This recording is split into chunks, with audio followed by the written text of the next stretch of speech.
Okay, so we're on question 13. The probability that Paul's train to work is late on any day is 0.15, independently of other days. A nice little bit to set up a binomial thing. The number of days on which Paul's train to work is late during a 450-day period is denoted by the random variable y. Find a value of a such that the probability that y is bigger than a is approximately a sixth. Now, thinking about how we're going to do this, this is a binomial question because it's either late or it's not late. The days are independent. It's all perfectly set up for being binomial. But it's a big number of days, isn't it? We're looking at a 450-day period. And one of the things that we did at the end of the binomial bit in the second year was we looked at the normal approximation of the binomial, which you use when you have a large value of n with the binomial distribution. There's another clue that this is a normal approximation, and that is this here, where you've got the probability is approximately a sixth. Now we're going to get into the habit of, as soon as we see a probability of approximately a sixth, that rings little alarm bells for us. Because the probability of that being approximately a sixth, that means we're talking about that central block of a third in the normal distribution, which is plus or minus one standard deviation. Do you remember that? And that whole idea of thinking about how this fits into the normal distribution and where the standard deviation points are away from the mean in the normal distribution. So that being a sixth, that was really important there. Probability of a being greater than a value as a sixth means we're looking at the middle third. A sixth either side gives us the middle third, and that's the one standard deviation in either direction. So we are going to do this as a normal approximation to the binomial. I did it, when I worked this through, I did it two ways. I did it first as a binomial distribution with a trial and improvement approach, but wasn't satisfied with it and did it again with a normal. So I'm just going to show you the normal approximation. So what we're going to say is that this is a normal approximation to the binomial.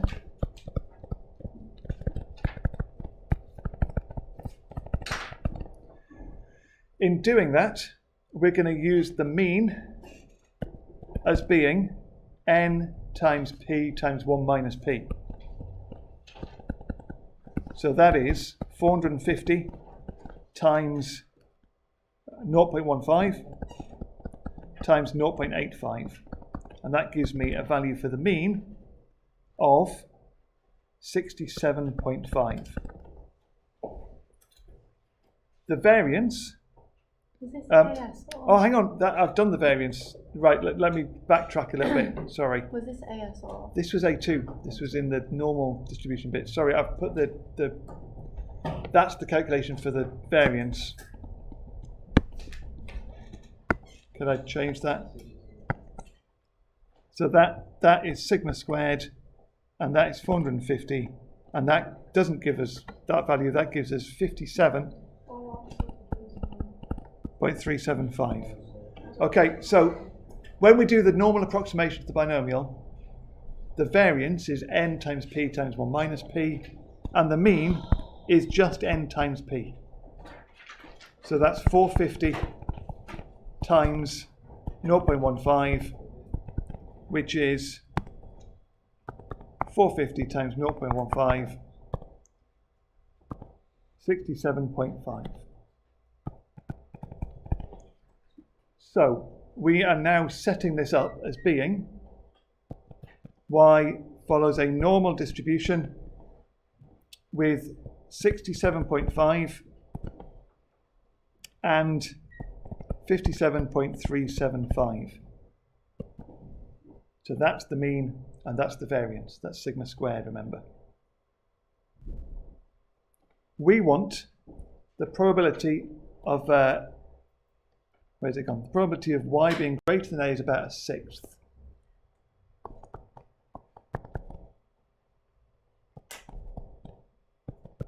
Let's take it as being a sixth. Now, because of the symmetry in this, that means that the probability that y is less than a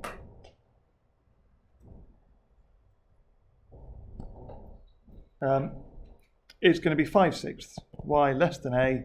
It's not about symmetry, that's the way it is, isn't it? If the probability of it being bigger than A is a 1/6, that's a 1/6. There's A. There's 67.5. So this area over here is 5/6.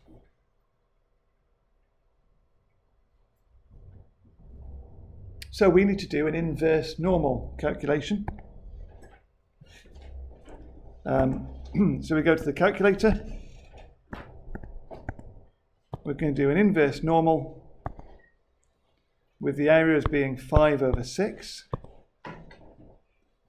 Sigma as the square root of 57.375 and mu is 67.5.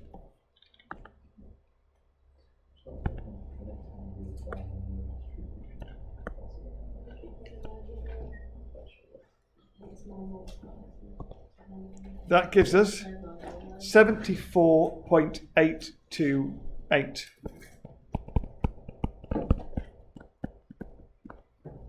As our value. Let's paste that little thing. There we are. That gives us A is 74.828. Find a value of A such that the probability of Y being greater than A is a 1/6. So we've got that value as being 74.828. So it's approximately a 1/6. I think you could say either 74 or 75 at this point, because that's really close to it. So 74 or 75.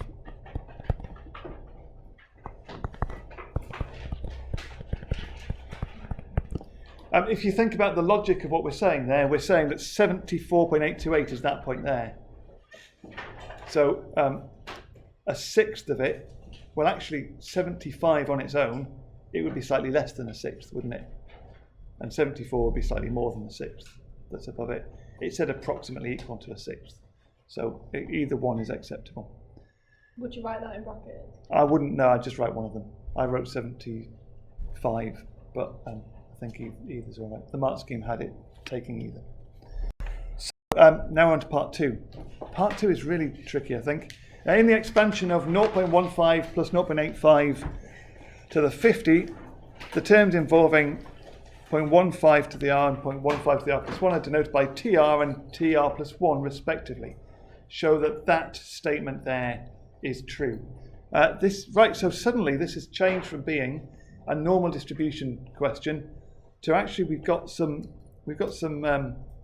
binomial expansion stuff going on, haven't we? We're looking at the expansion of 0.15 plus 0.85 to the power of 50. Right. So, and they said that the term involving 0.15 to the r is denoted TR. So TR, we remember our binomial expansion stuff, don't we? Hopefully. That this would be 50 CR times 0.15 to the r times 0.85 to the 50 minus r.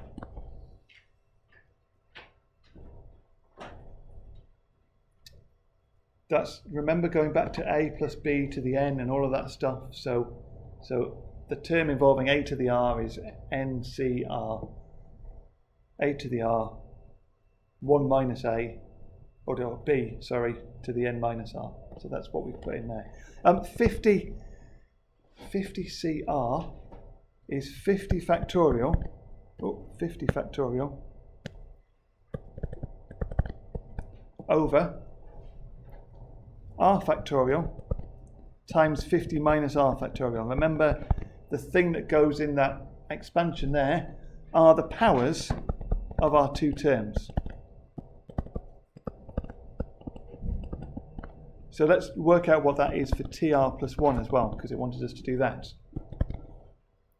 Now actually, I'm going to start with the second half of that equation. So that's 0.15 to the r plus 1 times 0.85 to the 50 take away r plus 1.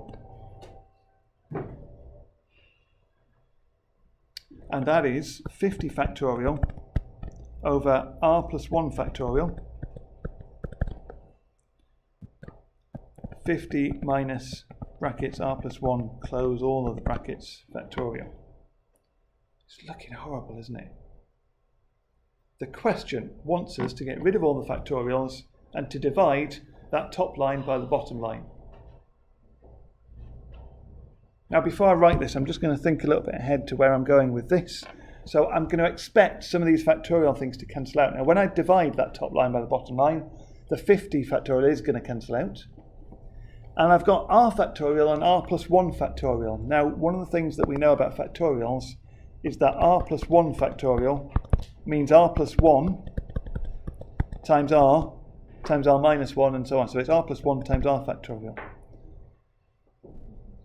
So that's going to be helpful for us in simplifying this. We've also got that bottom line there is 50 minus r minus 1. So that's 49 minus r factorial. That term. And I'm not sure how helpful that is. Actually, it's the 50 that I'm interested in. So let's think again about that. Let's think of that as being, because we want to end up with not a 49, we want to end up with a 50. So in those things at the bottom, we've got, what have we got? Oh yeah, the top line, 50 minus r factorial, is 50 minus r times 50 minus r minus 1 factorial. It's the thing times the one below it and so on.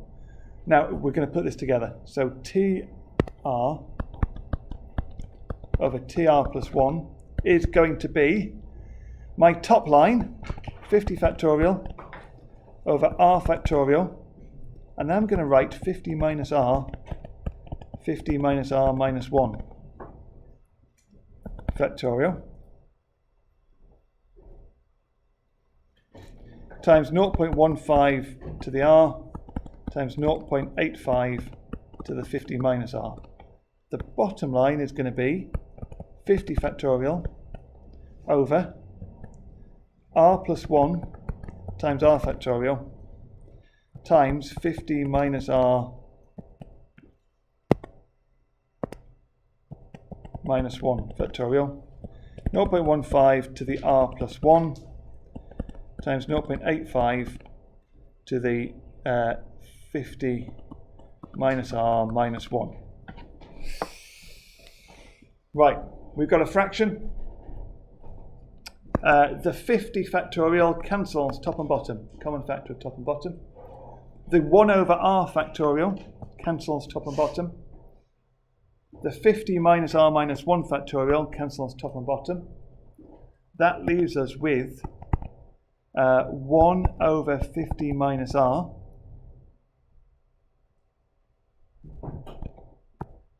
down there, and an r plus 1, 1 over r plus 1 on the bottom. It also leaves us with a 0.15 to the power of r take away r plus 1. 0.15 to the minus 1. And a 0.85, and if we take away those powers, you end up with 0.85 to the 1. Because you've got 50, take away 50, minus r, minus minus r, and minus minus 1. That is r plus 1 over 50 minus r, because we would turn the bottom fraction upside down and multiply by it, times 0.85 over 0.15. 0.85 over 0.15 is 85 over 15. 85 over 15, 5s go into both of those. That is 17 over 3. And the top line also has that r plus 1 on it, and the bottom line has 50 minus r And that is the expression that they wanted. And that is a pretty expensive 3 marks, isn't it? We had to fight for those 3 marks. There we go. Right, we're going to press on because we're nearly at the end. Part 3 said, the number of days in which Paul's train to work is late during a 50-day period is modelled by the random variable x. The probability of x being r, find the values of r for which probability of x being r is less than the probability of x being r plus 1. So what days is the probability of him being late on one day less than the probability of him being late the next day? In other words, for how long is the probability of him being late increasing? You've got to try and find some way. This is so crazy to start this all over again. There must be some connection. And you look at what we're doing there. We've got something about r and something about r plus 1. And what we've just done is tr over tr plus 1. So this is a connection. This is saying that the probability of x being r divided by the probability of x being r plus 1 is less than or equal to 1. And in all of that, that's actually what we worked out in the previous bit. Because it's a binomial probability, binomial distribution, we did the binomial expansion. This is the probability of a success and the probability of a failure. We were calculating individual binomial probabilities here. That's what this formula was about. So you were supposed to make the connection here that that's just what we've just done. That is 17 times r plus 1 over 3 times 50 minus r being less than or equal to 1. And that's quite a big jump, but it was nice that many of you made that jump. That's 17r plus 17 is less than or equal to 150 minus 3r. So 20r is less than or equal to 133. R is less than or equal to 6.65. R is always an integer. So R is all the integers less than or equal to 6. Okay, R is the number of days that we can be late. So that is, I wouldn't have listed them, I would have written my answer like that. But that's 0, 1, 2, 3, 4, 5 and 6. Number of days. Part B, hence find the most likely number of days in which the train will be late. Well, if you think about what's happening with the probabilities, we're saying that for the first 6 days, the probability is increasing. But after 6 days, the probability starts to decrease. So the probability is going up, and then it goes down. So the point that it must be greatest is round about that time that it's at its, between going up and going down, isn't it? So that's what we want to consider about our probabilities. So part 2 meant, or part A, means that the probability is increasing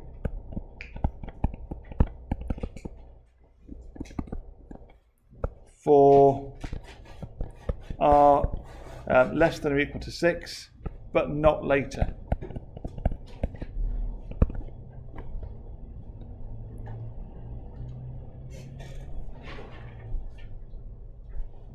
So the probability that x is 6 and the probability that x is 7 are the 2 days that I'm interested in. And we can do that on the calculator. That is going to be, we're nearly there. We're in the binomial probability distribution. We want to do, let's do a list. And let's do 6 and 7. And we want n to be 450. Is this and during a 50-day period, sorry. And we want p as being 0.15, and we get probability as 0.1419.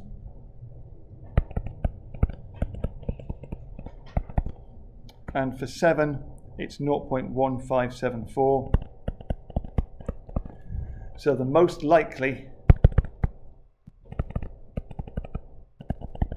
is 0.1574. is 7. X equals 7. There we are.